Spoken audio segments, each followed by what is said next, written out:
Betapa rindunya kami Tuhan bisa mengalami sorga di tengah-tengah keluarga kami. Kami juga ingin ya Tuhan agar kerajaan-Mu itu terasa di dunia ini. Karena kenyataan yang kami lihat, ada begitu banyak ya Tuhan hal-hal yang Engkau tidak kehendaki.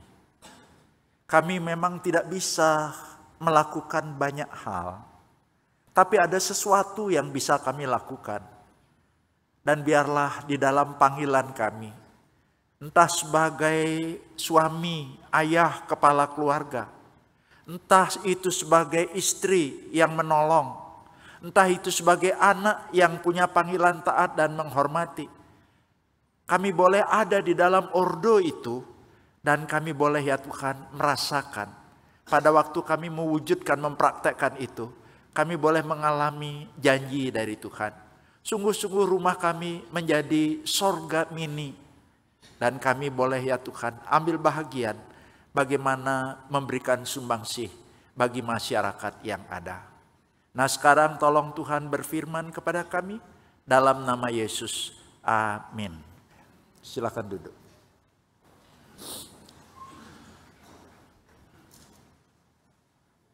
Jemaat yang disayang oleh Tuhan, Shalom.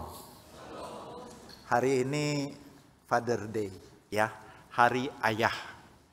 Firman Tuhan itu bukan hanya untuk para ayah, tapi juga akan diperuntukkan bagi para ibu dan juga anak-anak. Oleh sebab itu, tolong kita semua nanti sama-sama belajar firman ini. Tema yang dipilihkan Family Disciple Making. Kalau diterjemahkan secara simpel, pemuridan keluarga. Kemudian ayat yang dipilihkan oleh gereja dari Efesus 6 ayat 1 sampai dengan ayat yang keempat. Nanti saya tambahkan 2 ayat lagi dari pasal yang kelima. Ya. Efesus pasal yang ke-6 ayat yang ke-1 sampai dengan ayat yang ke-4. Dengarkanlah begini bunyi firman Tuhan. Hai anak-anak, taatilah orang tuamu di dalam Tuhan, karena haruslah demikian. Hormatilah ayahmu dan ibumu, ini adalah suatu perintah yang penting seperti yang nyata dari janji ini, supaya kamu berbahagia dan panjang umurmu di bumi. Dan kamu bapak-bapak janganlah bangkitkan amarah di dalam hati anak-anakmu, tetapi didiklah mereka di dalam ajaran dan nasihat Tuhan. Jemaat yang disayang oleh Tuhan, apa yang terjadi di masyarakat itu sebenarnya merupakan pantulan dari apa yang sudah terjadi lebih dahulu di dalam keluarga. Kalau sekarang jemaat mendengarkan atau melihat peristiwa di masyarakat, ada huru-hara, ada kekacauan, ada pemberontakan. Itu karena terlebih dahulu sudah ada di tengah keluarga. Ordo yang Tuhan beri itu dibongkar, diacak-acak. Kalau kita melihat sekarang ada sarkastis, kekasaran di dalam berbicara, itu karena sudah ada terlebih dahulu di tengah keluarga.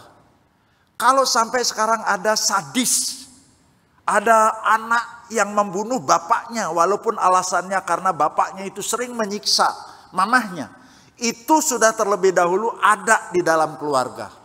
Kalau sekarang ada seorang anak berani memukul mamahnya, itu karena papahnya sudah terlebih dahulu memukul mamahnya. Sehingga kalau kita perhatikan, apapun yang ada di masyarakat itu sebenarnya pantulan dari apa yang terjadi di tengah-tengah keluarga. Tapi Tuhan sendiri tidak menginginkan kekacauan itu. Tuhan menghendaki ketertiban, Tuhan menghendaki keteraturan. Itu sebabnya bukan kebetulan tadi Bapak Pendeta Yohanes di dalam ayat pembuka mengutip dari Amsal 22 ayat yang ke-6. Didiklah orang muda menurut jalan yang patut baginya, maka pada masa tuanya dia tidak akan menyimpang dari jalan itu. Kalau saja setiap orang tua, mau dia ayah, mau dia ibu, mau dia kakek atau nenek, atau sebagai anak yang masih punya orang tua, bisa taat orang tua, hormat kepada orang tua. Saya percaya semua akan bertumbuh kian serupa dengan Tuhan. Pada waktu semua bertumbuh kian serupa dengan Tuhan, maka pada waktu itulah kita akan melihat suasana sorgawi itu akan ada di tengah keluarga. Akan ada sorga mini, yaitu di tengah-tengah keluarga. Nah, sekarang panggilan buat saudara dan buat saya. Bagi yang sudah jadi kepala keluarga, jadi ayah, terpanggil untuk apa? Memuridkan keluarga. Bukan hanya ayah, tapi ibu juga sebagai salah satu pilar orang tua, terpanggil memuridkan keluarga. Bagaimana kalau suami saya nggak ada, saya sudah menjanda? Tidak perlu berkecil hati, karena Tuhan akan memberikan kemampuan sebagai orang tua tunggal untuk bisa juga membangun atau memuridkan keluarga.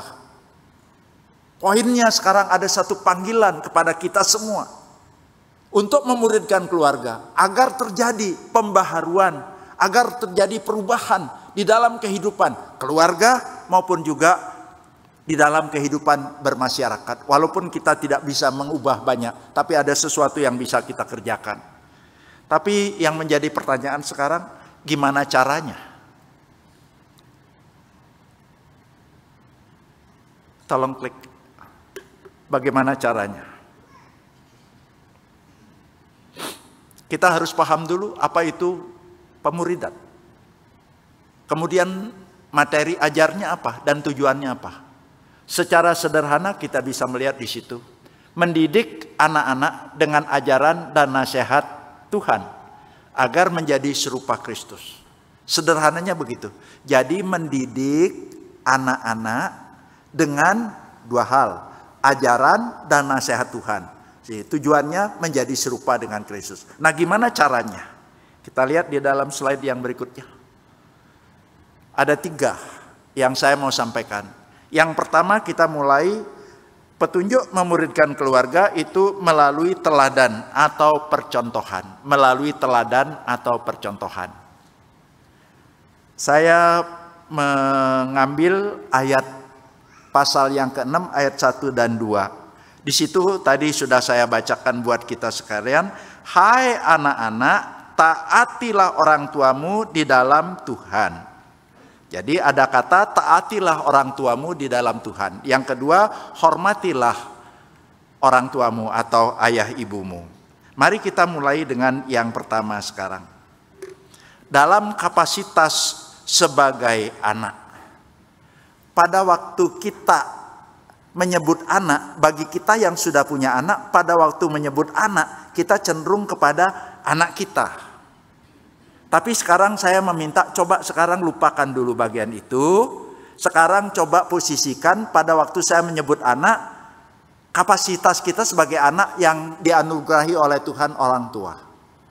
Jadi panggilan, sebelum kita menuntut anak untuk taat dan hormat kepada kita, biarlah kita sebagai anak yang dikaruniakan oleh Tuhan orang tua, kita juga boleh taat dan hormat kepada orang tua. Tapi mari kita mulai dulu. Apa itu taat? Taat itu dari sebuah kata yang kombinasi dari 2. Ini kata Yunani, terus kombinasi dari 2 kata. Mendengarkan di bawah. Secara hurufiah, mendengarkan di bawah. Tapi arti secara keseluruhan mendengarkan di bawah otoritas. Bisa otoritas orang yang diberi oleh Tuhan otoritas dalam keluarga itu orang tua. Jadi taat kepada orang tua. Ini adalah suatu perintah yang penting. Kalau di dalam terjemahan yang baru, ini adalah perintah yang utama. Ini adalah perintah yang utama. Nah, jemaat, panggilan yang pertama buat kita sebagai anak adalah taat kepada orang tua. Tapi ada limitnya di dalam Tuhan. Kalau permintaan orang tua itu di luar daripada kehendak Tuhan, maka kita tidak wajib untuk taat. Namun selain dari itu, selama itu tidak melanggar kebenaran firman Tuhan, sekalipun tidak cocok dengan hati kita, kita wajib untuk taat. Sebagai anak, saya dianugerahi oleh Tuhan papa mama yang usianya cukup panjang. Sekarang dua-duanya sudah meninggal. Tapi selama hidup, seingat saya, hanya satu kali saja saya tidak mengikuti permintaan papa dan mama. Selebihnya itu tidak ada yang saya tolak. Pada waktu misalnya papa ngomong beresin baju, ikut ngecek. Saya sedih sekali. Tapi saya taat. Kenapa? Karena papa bilang beresin baju, ikut ngecek. Umur masih kecil, saya terus dibawa oleh ngecek pindah. Saya tidak nolak. Nanti papa suruh kasih makan ayam apa saja, saya nggak pernah nolak. Satu aja yang pernah saya tolak. Pada waktu saya terpanggil menjadi hamba Tuhan, dan sebelum masuk ke sekolah Alkitab, proses itu saya tempuh. Saya ngomong sama papa mama pada waktu pulang. Setelah tamat dari kuliah, saya akan sekolah di IKIP. Saya akan kuliah di sekolah Alkitab di Malang. Terus papa mama saya terdiam dan ngomong begini, dari dulu udah disekolahin sama Koko, sekarang harusnya kamu udah selesai sekolah, kamu yang nyekolahin adik-adik dong. Saya hanya bisa diam, terus saya mengatakan, maaf, mungkin papa mama hari ini nggak ngerti, tapi saya tidak bisa mengikuti. Maafkan saya.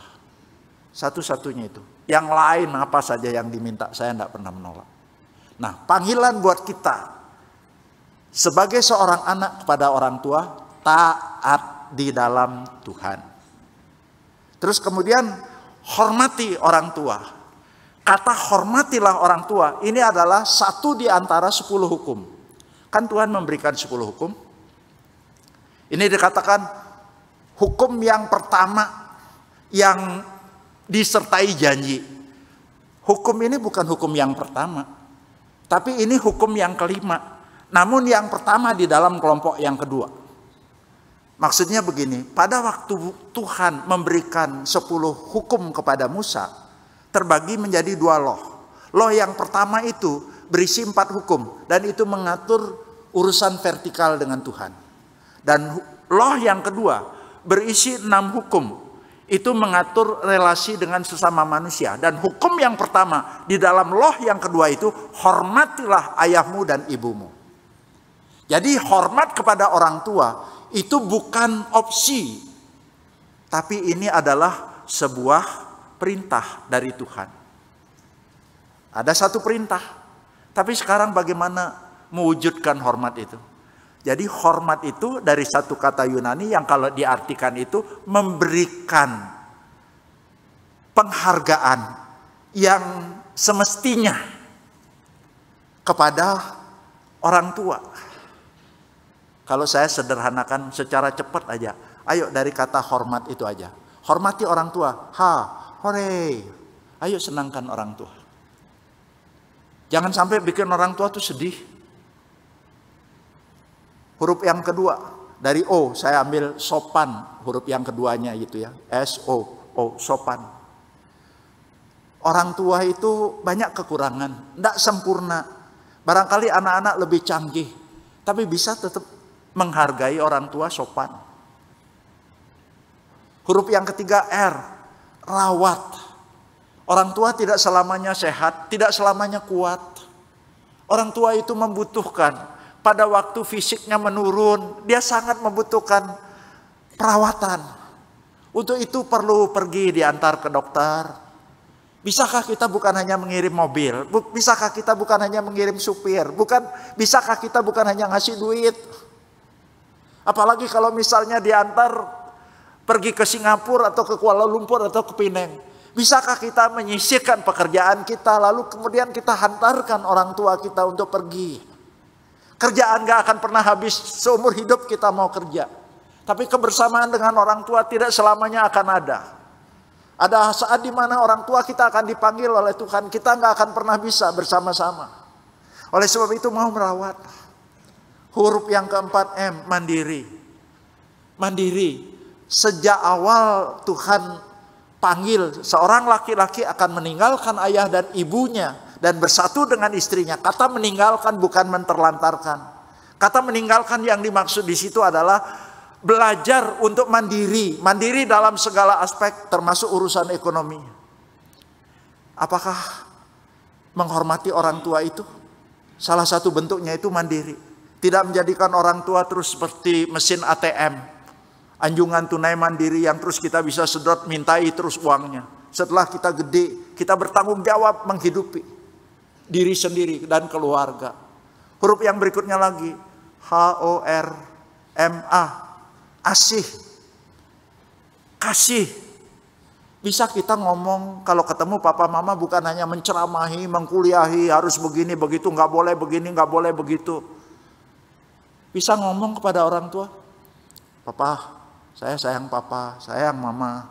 Kemudian peluk, apa nyoman. Kita loh bukan orang bule, kita ini orang Tionghoa. Mana ada kayak begitu? Kan peluk tidak selalu harus cipika-cipiki kan? Bisa kan salam, pegang tangannya, hanya diusap-usap, begitu saja. Asih, kita mengasihi. Kita meringankan beban dari orang tua, karena beban orang tua itu akan terus semakin bertambah. Dan huruf yang terakhir, T, taat, tadi udah kita bahas. Nah, hormat dalam berbagai wujud seperti yang tadi saya jelaskan secara cepat, itu sekali lagi bukan pilihan, bukan opsi, tapi sebuah keharusan. Kenapa begitu? Nanti kita lihat ada berkatnya. Nah jemaat, coba bayangkan kalau kita sebagai, walaupun udah punya anak, tapi kita sebagai anak yang dikaruniakan oleh Tuhan orang tua. Pada saat kita sendiri mempraktekkan ketaatan, pada waktu kita menghormati orang tua, anak itu akan melihat bagaimana papi maminya itu menghormati engkong maknya, kakek neneknya, opa omanya itu. Bagaimana dia langsung bisa melihat. Pada waktu dia udah melihat, itu akan menjadi lahan yang subur. Sehingga pada waktu kita ngomong kepada anak itu meminta melakukan satu tanggung jawab atau apa saja, anak itu dengan serta-merta akan mengikutinya. Walaupun mungkin nggak selalu seperti itu, tapi nanti kita lihat hasilnya, hasil akhirnya. Prosesnya mungkin tidak gampang, tapi hasil akhirnya dia akan taat, dia akan tetap menghormati. Karena apa? Dia lihat contoh. Contoh itu berbicara lebih keras dari kata-kata. Ini yang pertama. Lalu yang kedua, dalam kapasitas kita sebagai istri. Jadi ngomong dalam kapasitas sebagai istri, firman Tuhan dari Matius pasal 5 ayat 22. Hai istri, tunduklah kepada suamimu. Jadi ada perintah dari Tuhan. Istri itu tunduk kepada suami. Kenapa? Karena suami itu memang dipanggil untuk jadi kepala. Sekalipun dia nggak sempurna dan banyak kekurangan. Tapi Tuhan memanggil dia jadi kepala. Sayangnya hari ini tidak sedikit. Saya harap tidak di ruangan ini. Tidak sedikit para istri yang bukan tunduk tetapi menanduk suaminya. Dengan kelebihan-kelebihan yang dipunyainya. Kelebihannya apa misalnya? Umurnya lebih tua. Karena umur lebih tua makan asam garam lebih banyak. Sehingga terus suaminya itu ya kalah pengalaman lah. Kenapa dia menanduk? Karena dia berasal dari keluarga yang lebih kaya. Kalau ada apa-apa ditanduk. Kamu jangan lupa loh, rumah ini pemberian papa mamaku. Kalau di mobil ribut, jangan lupa loh. Ini tuh pemberian papa mamaku. Dihina suaminya. Ditanduk dengan cara seperti itu. Ada juga yang menanduk dengan cara apa? Karena pendidikannya lebih tinggi. Sementara dia S3, suaminya S teler. Sehingga kalau diajak diskusi itu apa? Terserah. Akhirnya nggak diajak diskusi. Tersinggung. Ada juga yang menanduk dengan kebiasaan. Karena di rumah itu udah terbiasa ngatur adik-adik. Dia anak sulung, perempuan sulung. Setelah menikah, suaminya juga ditanduk-tanduk persis seperti nanduk adiknya. Ngatur-ngatur seperti adiknya. Dan ada begitu banyak alasan. Ada para istri yang tidak tunduk tetapi menanduk. Firman Tuhan mengatakan apa? Tunduklah kepada suamimu, tidak ada catatan apa-apa. Ini memang tidak mudah. Nah bayangkan, kalau seorang istri, dia bisa tunduk kepada suaminya. Lalu anak sendiri melihat mamah dia itu tuh, tunduk, submisif kepada papahnya. Kalau dia anak perempuan, dia akan belajar nanti meneladani ordo ini. Kalau dia anak laki-laki, dia juga akan belajar untuk apa? Tunduk kepada aturan yang ditetapkan oleh Tuhan. Itu. Sekarang kita lihat di blok yang ketiga. Blok yang ketiga itu ada kapasitas sebagai suami. Kapasitas sebagai suami. Di dalam Efesus pasal yang ke-5 ayat 25, hai suami, kasihilah istrimu. Wah, untuk bagian ini udah hafal ya, udah tahu. Tapi apakah kita sudah mempraktekkannya? Bagaimana cara suami mengasihi istri? Sederhananya Yesus kasih contoh, berkorban bagi orang yang dikasihi. Nah, apakah seorang suami itu sudah berkorban untuk istri atau mengorbankan istrinya?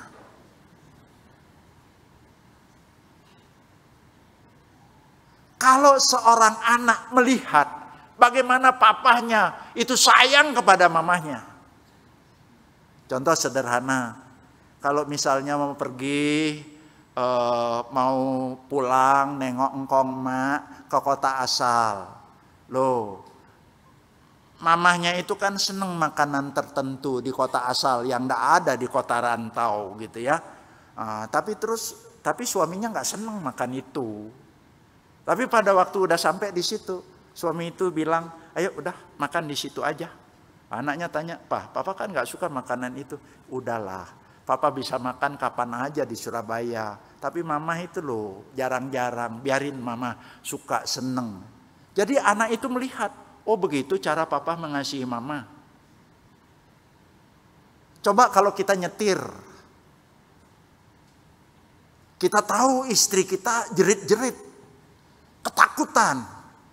Walaupun nggak pegang rem, tapi kakinya jedek gitu ya. Kenapa? Ikut ngerem. Coba kalau kita mengasihi, kita nggak akan membuat dia ketakutan kan? Saya kalau mau ngebut saudara, saya tanya, nggak tidur? Gitu ya. Kalau dia udah tidur saya ngebut. Kalau dia nggak tidur ya saya jalanin mobil yang aman pokoknya gitu. Bayangin kalau anak itu ada ya di situ. Oh, ternyata kalau mama ada cara papa berkendara begini ya, membuat mama itu nyaman. Oke, kalau enggak bukan berarti urakan, tapi papa bisa lebih cepat. Nah, coba bayangkan kalau anak itu ngelihat contoh gimana papahnya itu sayang sama mamahnya. Berbuat apa saja yang berusaha membuat mamah itu nyaman, istrinya nyaman. Anak ngelihat contoh seperti itu. Kalau anak udah ngelihat contoh seperti itu, kita lihat anak itu kemudian hari loh, itu akan ngikuti dengan sendirinya. Ini poin yang pertama.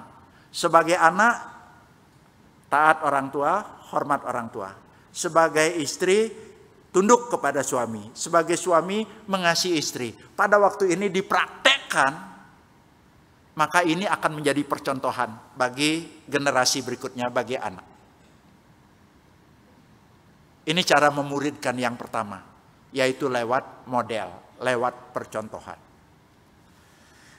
Yang kedua,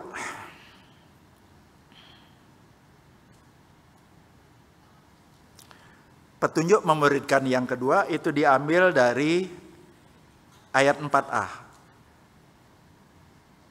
Dilarang membangkitkan amarah anak-anak.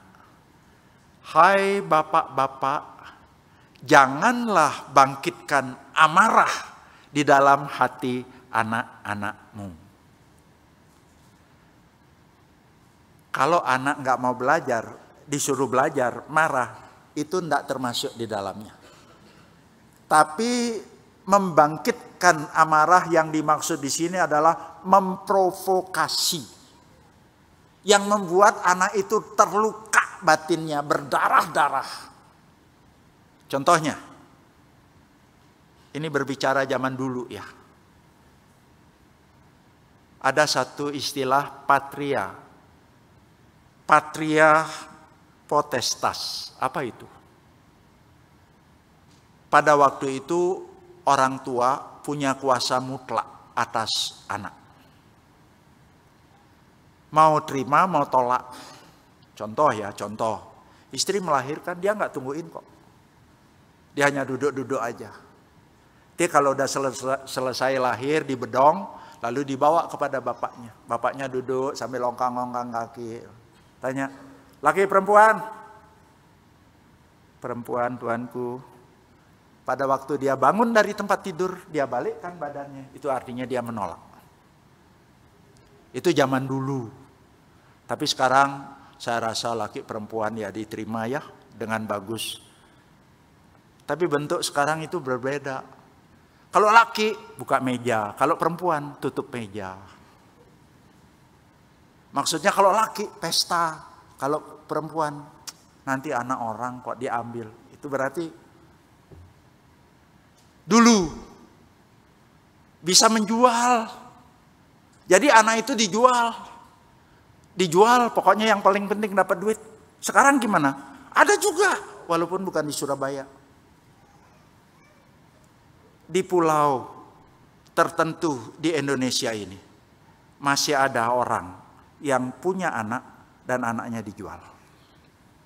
Saya baru kemarin dengar, mau diambil untuk disekolahkan. Oh enggak, loh tak sekolahin ini, sampai nanti dia perguruan tinggi. Ini anak udah SMP, tak sekolahin. Sorry enggak. Kenapa? Karena mau dijual. Ternyata masih ada ya. Saudara bisa bayangkan kalau misalnya anak itu dijual. Kita merasa, saya aja nggak dijual kok. Hanya dititipi di rumah cek aja loh. Saya udah sedih banget loh.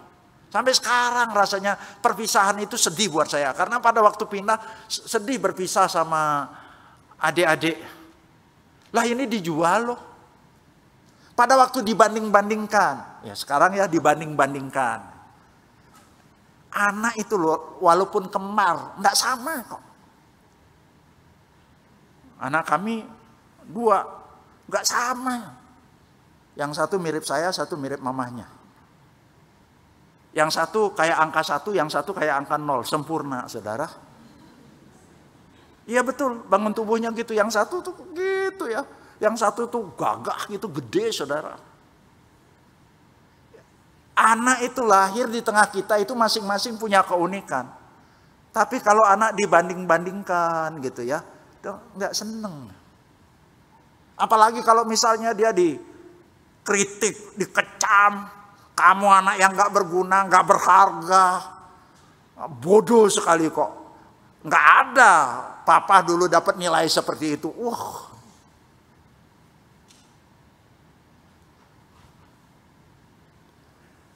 Panggilan dari Tuhan. Jangan pernah menyakiti hati anak-anak. Di dalam kebenaran loh. Tidak tertutup anak bisa sakit hati pada waktu orang tua melakukan sesuatu. Tidak apa-apa. Ada anak yang pergaulannya nggak bagus di sekolah ini. Dan dia lihat, waduh ke depannya nggak akan bagus nih. Terus kemudian orang tuanya menyekolahkan dia ke tempat yang lain. Pada waktu itu anak marah, nggak apa-apa.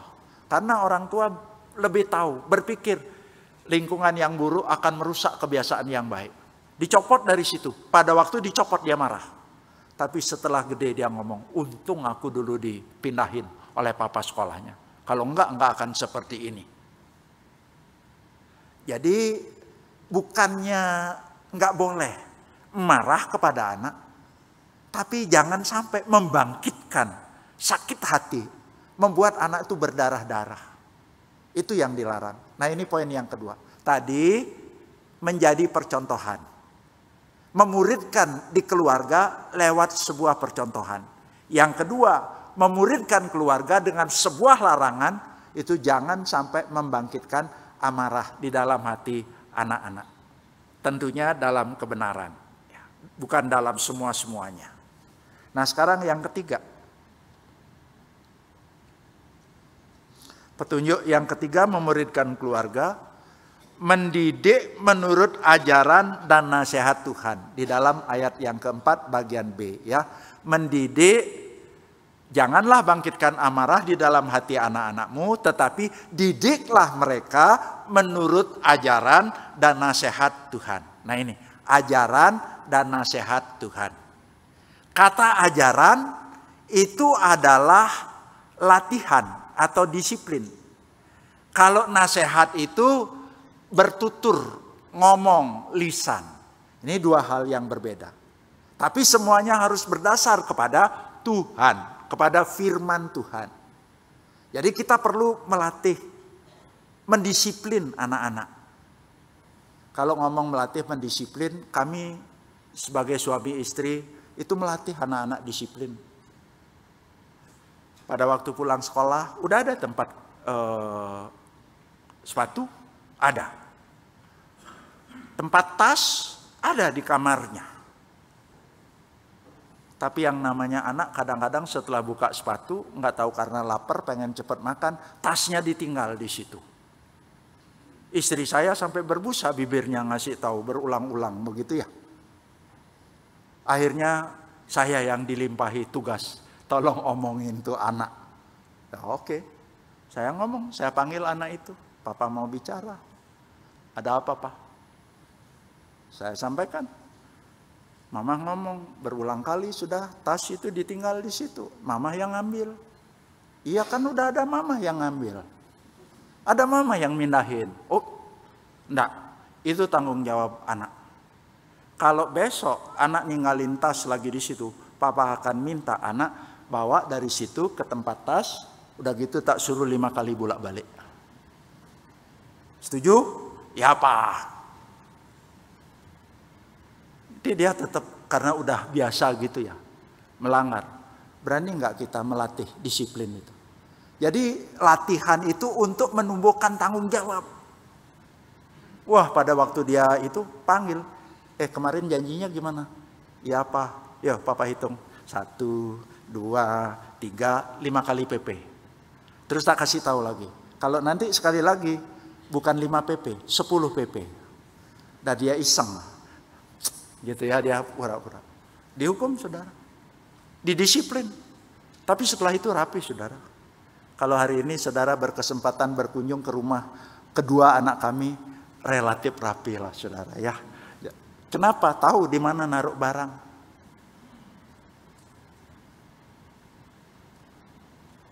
Tapi kalau itu kan ajaran, melatih, mendisiplin agar tumbuh tanggung jawab.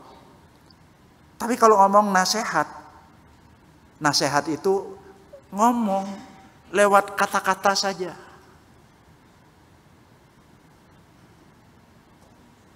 Dalam banyak hal, ya kami sebagai suami istri menasihati anak. Kalau saya lebih sering menasihati bagian apa, istri saya bagian apa. Tapi kami bertutur ngomong, entah itu tentang pacar, entah itu misalnya tentang nanti masa depan hidup atau apa saja. Pokoknya kami bisa ngomong, bertutur. Tapi semua itu saya akan arahkan kepada firman Tuhan. Karena Tuhan sendiri ngajar apa? Mengajarkan anak-anak dengan ajaran dan nasihat Tuhan, dan itu perlu dilakukan berulang-ulang. Memanfaatkan segenap kesempatan dan tempat, waktu dan tempat. Lakukan itu. Nah, pada waktu kita udah mengerjakan bagian itu, kita bisa melakukan itu dengan 2 cara. Yang pertama spontan, atau yang kedua terencana. Kalau yang spontan itu sifatnya ya tidak ada apa-apa, ngomong langsung. Mau lagi naik mobil atau apa begitu ya, ngomong langsung. Lagi di mobil, ngomong saja langsung. Jangankan kepada anak, kepada cucu aja saya sekarang begitu kok. Tidak ada perencanaan. Kalau dia ada di mobil bareng, saya lihat ada Bluebird ya, antre begitu panjang di Pakuan Mall. Saya langsung bilang sama cucu saya, Sydney, coba lihat itu mobilnya banyak ya. Itu supirnya kasihan lu. belum dapat penumpang, siapa tahu di rumahnya itu ada istri, anak-anaknya tunggu makanan. Kita doa ya. Ya saya doa, nggak usah tutup mata. Jadi cucu pun bisa denger. Nanti kalau begitu dia bisa otomatis kok seperti itu. Jadi itu spontan. Tidak direncanakan. Kapan saja, di mana saja. Mau bangun, mau duduk, mau berbaring, mau di rumah, di luar rumah, bisa dilakukan. Pada waktu ngomong begitu ya, tentang firman, apa saja ngelihat apa, ngomong langsung. Tapi yang kedua terencana. Kalau terencana ini berarti ada unsur kesengajaan. Dan itu memang betul-betul harus direncanakan. Kalau di kami ada yang namanya mesbah keluarga. Jadi cara kami memuridkan anggota keluarga lewat mesbah keluarga. Nah, mesbah keluarga satu persekutuan yang kami bangun agar kami punya keluarga yang baik, benar. Caranya bagaimana?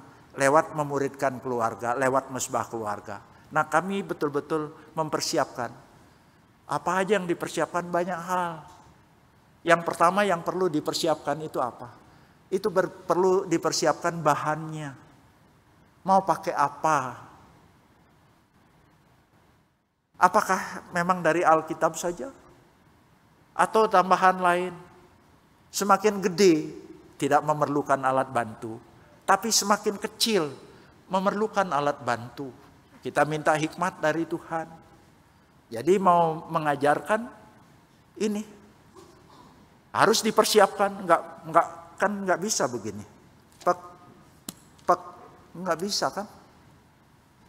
Gimana kalau, kan pernah dengar tuh ada yang begini, terus pergilah gantung diri.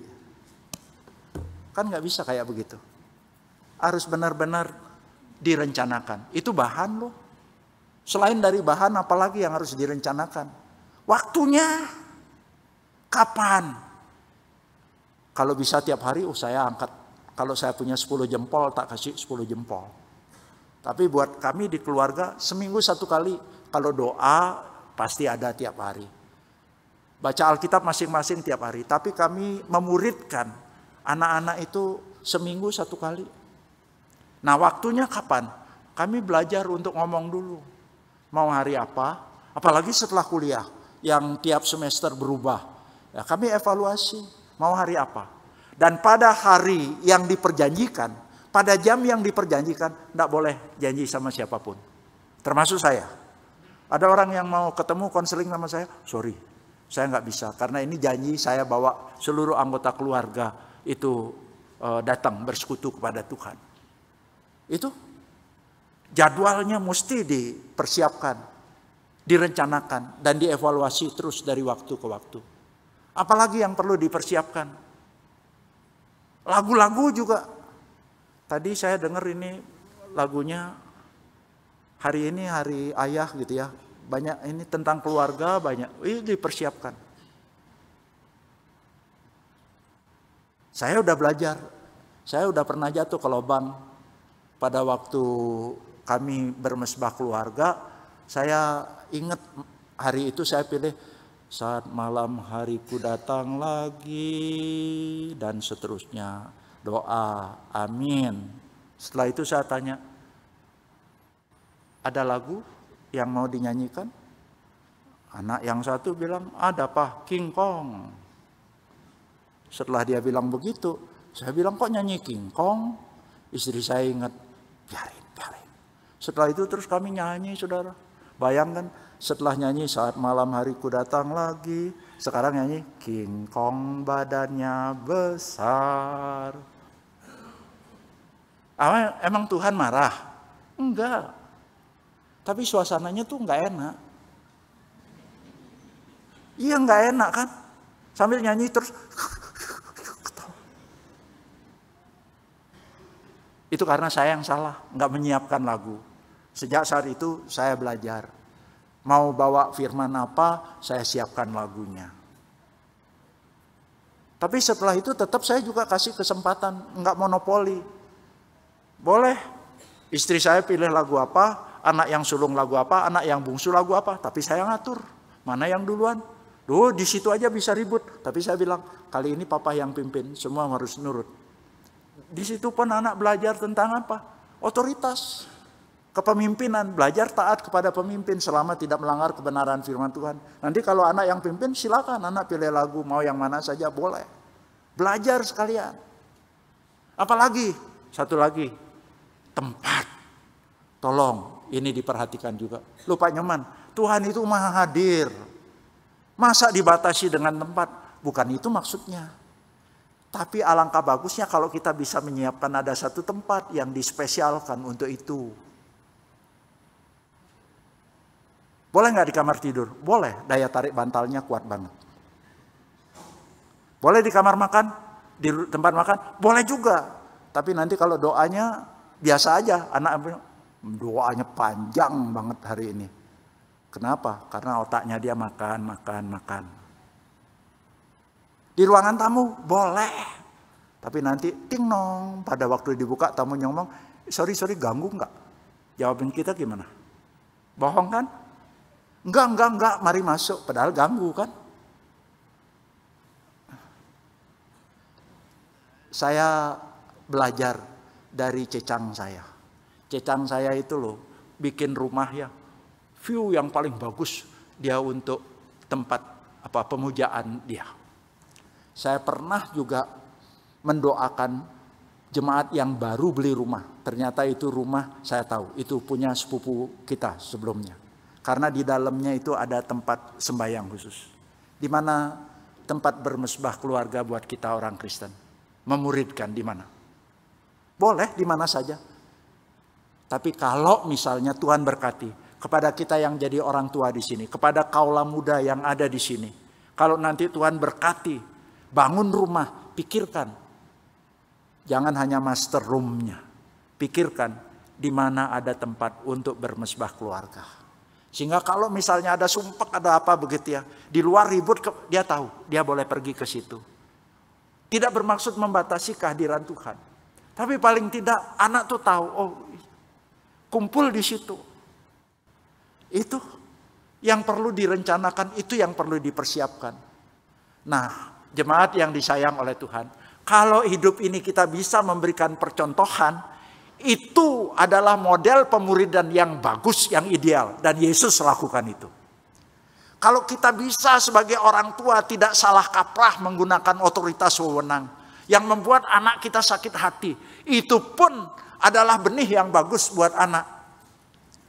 Dan kalau kita bisa di dalam hidup ini mendidik anak dengan ajaran dan nasihat Tuhan. Melatih tanggung jawab. Terus bertutur tentang firman. Saya percaya kita akan menerima janji dari Tuhan. Slide yang terakhir.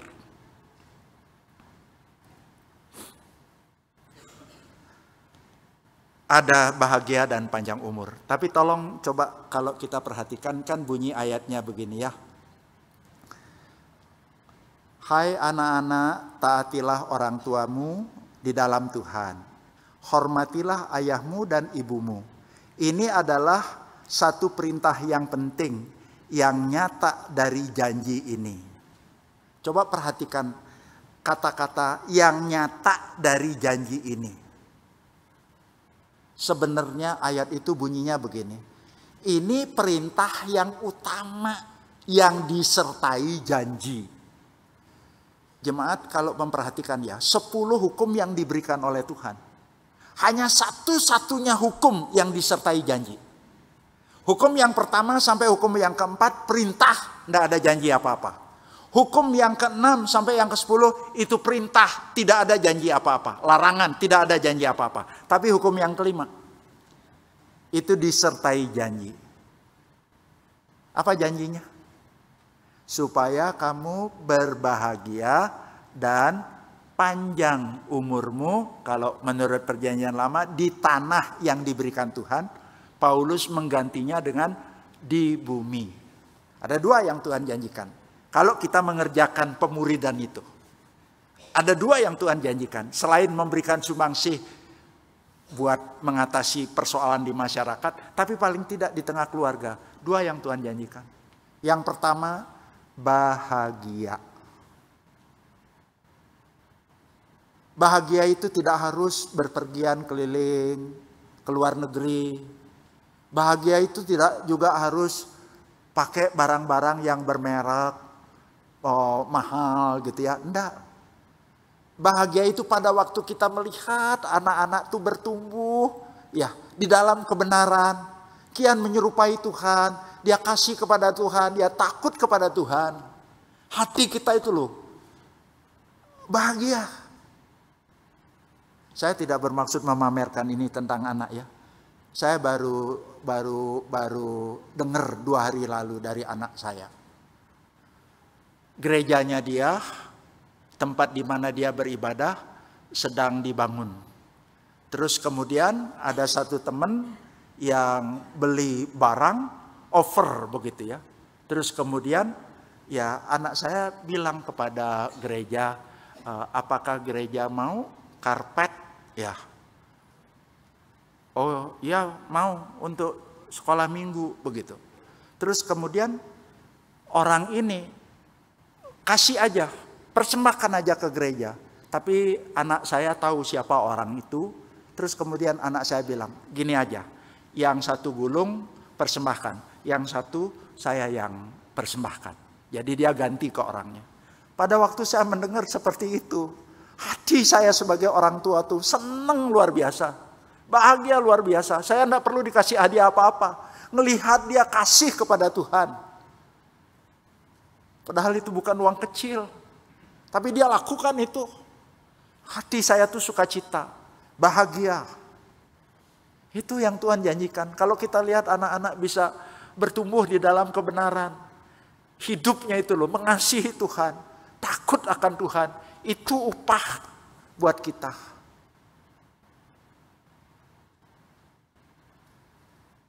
Dan yang kedua, Tuhan janji panjang umur. Panjang umur. Apa iya setiap orang yang taat dan hormat orang tua panjang umur? Apakah iya kalau orang bangkang sama orang tua, tidak sopan sama orang tua, terus pendek umur? Enggak tuh. Banyak yang kita lihat orang yang gak sopan sama orang tua begitu ya. Kok panjang umurnya. Tidak sedikit juga orang yang anak baik gitu loh. Pendek umurnya. Sebenarnya apa yang dimaksud di sini? Berbahagia dan panjang umur. Kata panjang umur yang dimaksud di sini adalah hidup yang diberikan oleh Tuhan itu berkualitas. Jadi berkat.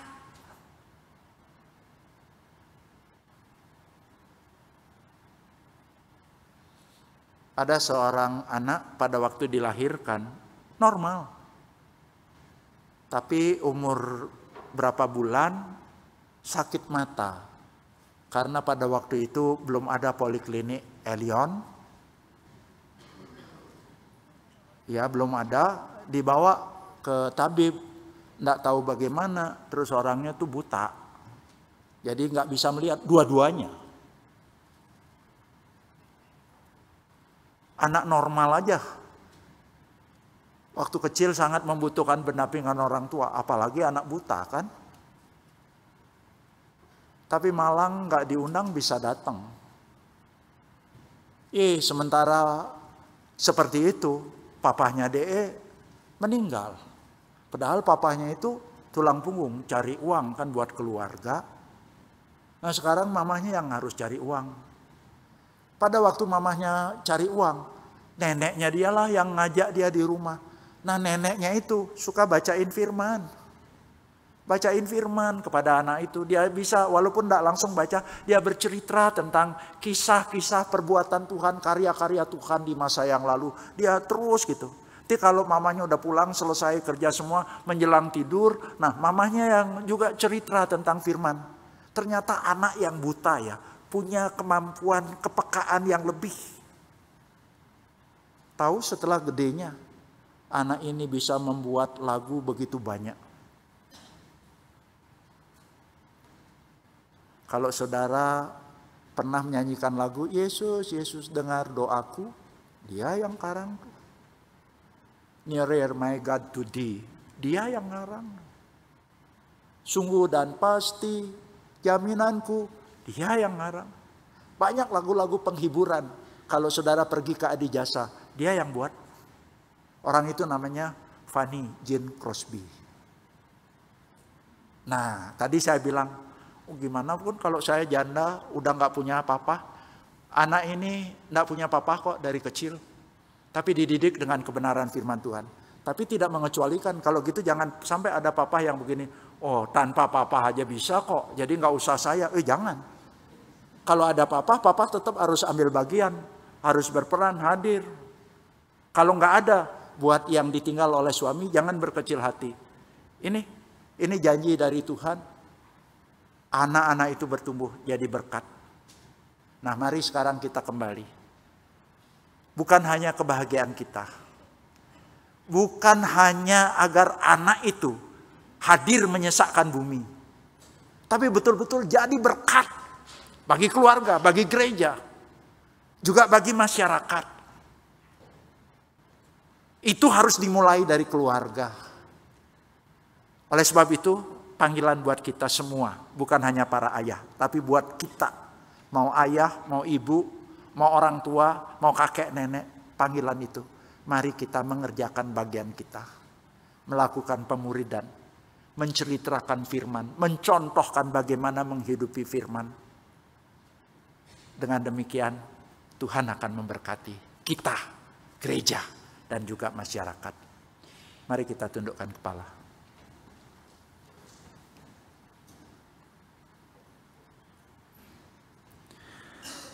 Firman-Mu sudah kami dengarkan ya Tuhan.